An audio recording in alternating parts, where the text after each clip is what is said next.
అనకాపల్లి జిల్లా బిఆర్ అంబేద్కర్ 134వ జయంతి వేడుకలు ఘనంగా నిర్వహించారు. ఈ కార్యక్రమంలో హోంశాఖ మంత్రి వంగలపూడి అనిత, కలెక్టర్ విజయ్ కృష్ణన్, ఎమ్మెల్యే కొణతాల రామకృష్ణ పాల్గొని నెహ్రూ చౌక్ జంక్షన్లో అంబేద్కర్ విగ్రహానికి పూలమాలలు వేసి నివాళులర్పించారు.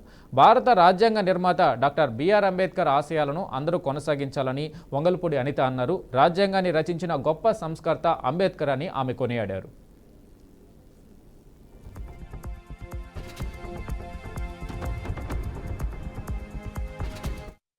అంబేద్కర్ గారి జయంతోత్సవ సందర్భంగా అందరికీ నా హృదయపూర్వక నమస్కారాలు.